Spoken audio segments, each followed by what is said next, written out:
Ever wonder how the bond of a true friendship impacts your life? Uncover the profound impact of a certain type of love, a force that goes beyond words. Well, let's go down the journey of this love called Philia. First gaze, I forgot my worst days. It was Thursday, felt like my birthday. It was her day. Meet the man from Jersey. Where you from? Hey guys, Piece of the Puzzle here. Hope this piece gives you peace. We're going to talk about Philia, right? The affectionate love. We're going all through all the types of love. We're going through 1 through 7, and we already went over eros, which is a previous video. Our next video, I'll let you know what that's going to be about at the end of this video. But right now, we're going to go down the journey of Philia. Philia. Philia.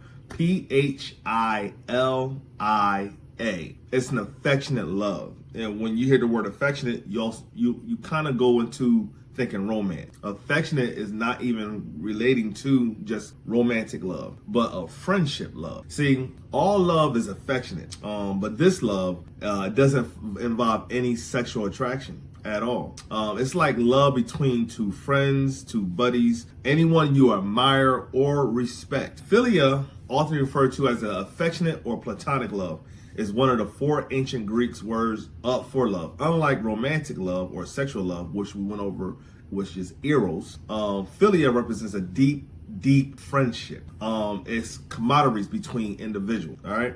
It is characterized by mutual respect, shared values, and a sense of companionship. Philosophers like Aristotle explored this concept of philia in their discussion on ethics and relationships. And this will also help you govern in how to be ethical to someone you maybe look towards as a friend. You know, maybe this will further explain the simp or the woman that really look at you as a friend. And not trying to say there's no games, but let's just go ahead and open the doorway to what's really going on, which is people looking for love. This is a belief that philia was essential for human being well-being, and a true friendship involves mutual goodwill and the desire for the well-being of other people or the other person. All right. Before we continue, I would like to point out that you can buy my book. It's about sex, volume 1 and volume 2 in the description. The link is in the descriptions. And here is some insight on where people don't really look at sex the way they should look at it. And this is a healthy way to come at it and give you some, retraining of how you think of it. All right, cool. So let's go back. So here are some key points for Philia. It's even when we get the word or with the city, Philadelphia, and it says Philadelphia, the city of brotherly love, right?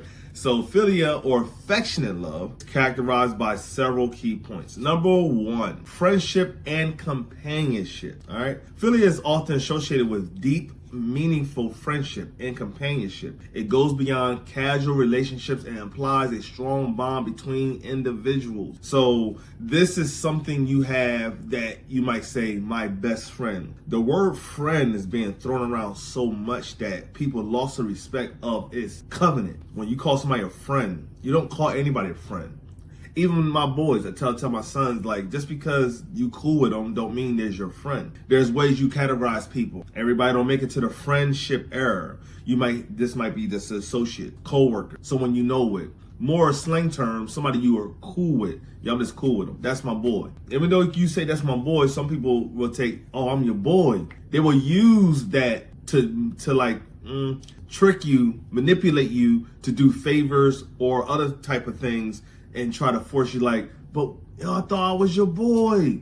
Y'all thought I was your dog. I thought we was cool. You're not my friend. See, there's some things that out of friendship and companionship that favors come out, but you just can't give this favor to anybody. Just because you're cool with somebody don't mean you're obligated to do for them in any way, shape, or form. You see what I'm saying? And people will try to use their position in your life to get favors and manipulate your feelings because of this type of love, right? Number 2, mutual respect. Philia involves mutual respect between individuals. It is built on a foundation of understanding, trust, appreciation for each other's qualities and virtues. See, there's a mutual respect where you understand what a person is. I understand what you stand for. And I trust you with certain information. I'm giving you over to secrets of my life. I know some secrets about your life. I know your weaknesses. I know your strengths, and not to take advantage of them, and to have your back when I do see them or see you're vulnerable. And I have a respect towards you. There's a mutual respect that go both ways. If it's only one way, this is really probably not a friendship. It's probably like, I remember talking to somebody that I'm close to, and she would say things like, yeah, you know, they're my friend, but they're not my friend. Or I'm her friend, but she's not my friend. And the thing about it is when you are being used one way, but you're not able to be used another way, and where people can benefit from you, but you can't benefit from them, then this will be a lifestyle of a mentorship. You get what I'm saying? Which is still will cover in this Philia love, because there is a respect for somebody you admire. So a person could look at you as a mentor and look at and have this love for you because they admire you and they respect you. See, that's their respect. But if it's not both ways, then it might not be a friendship, but more so what type of another relationship, which is mentor-mentee, or someone you can, you know, kind of like Jesus in the beginning where he was teaching his disciples, and he said, I no longer call you servants, I now call you friends. See, this is not something that you're not just benefiting from me now, but I also can benefit from you. This is now a respectful, mutual respect going back and forth. And we will go more deep into that in another video, but I want you to understand mutual respect, trust, appreciation. There's an understanding going on. All right. Number 3, shared values. All right. Friends who share common values and interests often experience Philia. This type of love is strengthened by when individuals have some similar beliefs, goals, and priorities. If you don't share the same goals, same beliefs, and y'all are great friends, then someone is compromising. It might be to the point of neglecting their goals and beliefs. See, a shared value is if I'm a believer in Christ and you're a believer in Christ, that's a shared value. If we probably work at the same place, maybe we're interested in the same hobbies, shared value. Maybe we both appreciate art, shared value. Maybe we both appreciate justice and things being done right, shared value. Let's go to the negative part. Maybe we're both believing getting money by any means necessary, even if it hurts somebody, shared value. That's why some people can get together and do crime. You ever heard Bonnie and Clyde? You know, that's my main man. That's my what do they call it? Criminal mind. That's my criminal. I forgot. Whoever, it don't even matter. But this is where this could go any way. This could be a shared value with either something that's positive or something that's negative. You know what I mean? This is a shared value and a shared belief and a shared goal. And sometimes when you don't share a belief or don't share a goal in a lot of areas, if you continue to be friends, somebody's compromised, you know? So say if I, a believer, don't do certain, and I'm steady getting closer and closer to someone that is against that belief, and we steady getting closer because they're being influenced to come towards me, or I'm being influenced to go towards them. But you can have so many differences and steady get closer and closer. We're not talking about personality. We're not talking about some things you're interested in. We're talking about the core beliefs only, not goals only, not other things. We're talking about beliefs. Somebody's compromising, which is someone's is not being mutually respected. Because if I'm friends with you, why would I ask you to do something that even if I don't believe what you believe, I won't have you to do something that I know you don't want to do. So even if you shared a value or don't share a value, you still have a mutual respect. But if you're being disrespected and a relationship is growing, something is being compromised in somebody's life, which could be a good thing or a bad thing. If you're a negative person and you're compromising to be more good, then that's a good thing. Compromise can not just, with good things. It could be, compromise can go in any form. So shared values, beliefs and goals and etc. Number 4, trust and loyalty. Trust is a crucial component of Philia. All right, trust. Even David had a friend, and maybe we could go into another video concerning David in the Bible, concerning his friendship with an individual. His friendship was the son of a king that was out to kill him, King Saul. King Saul was trying to kill David, and David had a friendship bond with King Saul's son. And you might even say it was a trust and loyalty. Trust is crucial component of philia. Strong friendships are built on trust, and loyal companionship is a key aspect of affectionate love. You know what I mean? When you have me, myself, and I put my trust in God. But as I gain someone, you're giving me what you're about. You're showing me who you are, and I'm gaining to see and understand this is who you are, and you go against that, then that kind of affects the trust you have in someone. But that's the more reason why I put all my trust in God and maybe do some trust with people. Put it that way. Trust is a crucial component of philia. All right. So, and loyalty. Can you be loyal? Can I trust you? If I need you, can I call you? What level of loyalty do you give a person? You know what I mean? Do you let somebody know where they stand at in your life? Do you let somebody know where you stand at in their life? You know what I'm saying? Like, yo, like we cool, but we ain't that cool. You ever heard that before? Like, yo, I like you and all, but I ain't doing that. You know what I mean? That goes back to goals and mutual respect and all that other good stuff, whatever. But trust and loyalty is something that goes upon you showing me who you are, and I can really build a relationship on the principles that we're showing each other of each other's lives, right? And when that get compromised, damage control. Number 5, emotional support. Affection love involves providing emotional support during both good and challenging times. Friends and philia relationships are there for each other, offering understanding and encouragement. Emotional support. You being there for someone and going through something. You being there for someone when they are going through a challenging time. Not just being there for you. You ever come to a person and then they always talk about what they want to talk about? Even when you want to talk about something, they always switch it up to talk about what they want to talk about. It's like every time we talk, when I bring up my subjects of what I'm concerned about, somehow, shape, or form, it turns into what you want to talk about. Like, why every time we get together and we talk, it's always what you want to talk about. That right there is lack of emotional support. And not saying you need to get away from that person, but you probably need to redefine what that person is to you. Number 6, non-romantic and non-familial relationship. Unlike romantic love and familial bonds, philia is non-romantic and non-familiar. It doesn't involve sex, flirting. There's no sexual attraction. Even if you are an attractive person, or you might look at them as an attractive person, you're not blind. But we're talking about there's very minimum because of male and female relationship, or there's really no sexual attraction, and you really just want to get to know this person. This is where a lot of people don't make it through to romance, because they'll become so much of a friend that sometimes you value that friendship and you don't want to mess it up, so you don't go over to the romantic part, or y'all both in line to make it work because of what could be. But you value this so much that you're afraid. But what? There's the word fear. And in love, there's no fear. So that's another video I want to talk about. Crossing over from friendship to romanticship in a relationship. How can you go from philia to eros? All right. So it highlights the importance of deep connection that go beyond romantic or blood relationship. You know, there's some friendships that are closer than family.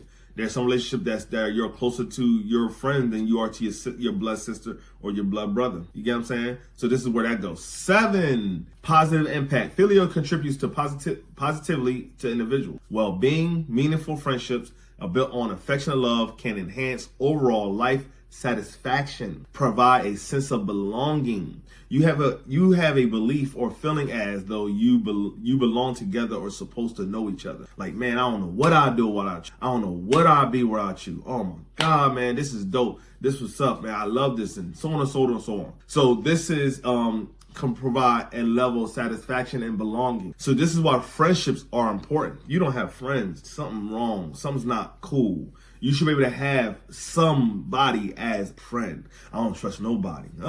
This might mean you don't trust your own abilities to actually filter out good people. So now we got to go into what wrong? What's wrong with the way you perceive and look at people? Because if you keep hooking up with the wrong person, then is it their fault? Your fault, because you should be growing into how to look at people. All right, so you can read the book of Job. The book of Job in the Bible is a great book, and when he went through what he went through and things got taken away because the enemy and Satan came and see if he had loyalty towards God, which is friendship. It's a whole nother video. I'm going to get into that. But he had 3 friends that come along that sat with him when he had bulls on his body, he lost all his money. Even his wife at the time was like, man, why don't you just curse God? You know what I'm saying? And their friends came there, and he had friends by his side, you know? When Jesus said to the disciples again, he said, I no longer call you servants, but I call you friends. So friendship is a very foundational place. The foundation of Philia is reciprocal. It's reciprocity. When someone shares something secretive or private, the urge to share back is strong. It almost feels like you're obligated. This is true statement. And this could be manipulation. Some people feel as though when they share something with you, it's because they want you to share something back. In a healthy relationship, when somebody do share something with you, you have an urge to share something back, especially if it's something of value, or especially if it's something that is secret. And this is where trust and loyalty can grow. All right. This system between people grows and continues to strengthen the bond. To practice this exchange with others for mutual benefit, especially for privilege and favors. You know what I mean? Like, if I let you in my life for so much, and then I say, man, yo, I need you, and you know why I need you, then this is going to test to see who this person really is. All right. This is what builds trust in philia or friendships. To have a healthy relationship as a friend, this reciprocity has to equal and share and value what is being shared. If it's not equal, then someone is vulnerable to be manipulated and even neglected by mistake. How can one person in a relationship know more about the other person and this person know nothing? That's a dangerous place to be, and it's a dangerous place to put yourself in when someone knows more about your secrets and your sensitivities and your vulnerabilities and your strengths, and you don't know enough about them. That puts them in position to manipulate you. Yeah, so we got to build up. If there's no equal of sharing values, strengths, and vulnerabilities, then you better question that relationship. A sign of a manipulator is a person that asks questions but gives little information if you ask them a question. You go in details with your answers, but they don't. Knowledge is power. This is them having more knowledge about you is making them in a position of power to manipulate. But an equal relationship between people that share power, if I know just as much about you and you know just as much as about me, then we're powerful together, because now we can move based upon our knowledge and standing, which goes back to trust and loyalty. If you continue to build a healthy balance of reciprocity, then you will have a relationship that can be trusted with promises and obligations without permission. Some things you can do without asking another person. Some things you move on. You can correct the other person. You can do things to the other person and not think about how they're going to feel about it. If you were building a relationship that is romantic, it needs a friendship that is healthy in the area. A romantic relationship without philia is more likely to fail. To have a healthy friendship, though, that information shared must be equal in value. One thing for certain, a test of conflict comes to test every relation. I'm going to cover this in another video, the test of conflict. So all the love and relationships I'm going to talk about, conflict is a test to test them all. All right. True friendships are some levels of trust, knowing that they got your back without question. They have a weight in your life to call you and on your nonsense and you can listen to them. You care about each other to a point whether you agree or disagree. All right. So in modern times, philia is often associated with strong, supportive friendships and connection that go beyond more of acquaintance. All right. It can exist between friends, family, and members, colleagues, and any individual who share a bond based on trust, loyalty, and shared experiences. The concept of philia highlights the importance of non-romantic, non-family connections in other lives, emphasizing the value of companionship and positive impact, deep, meaningful friendship. So please subscribe, follow wherever you see me at, and let's go. Our next video will be about storage, which is family love, La Familia. All right. This has been Piece to the Puzzle, and I hope this piece gave you peace. First gaze, I forgot my worst days. It was Thursday, felt like my birthday. It was her day. Meet the man from Jersey. Where you from?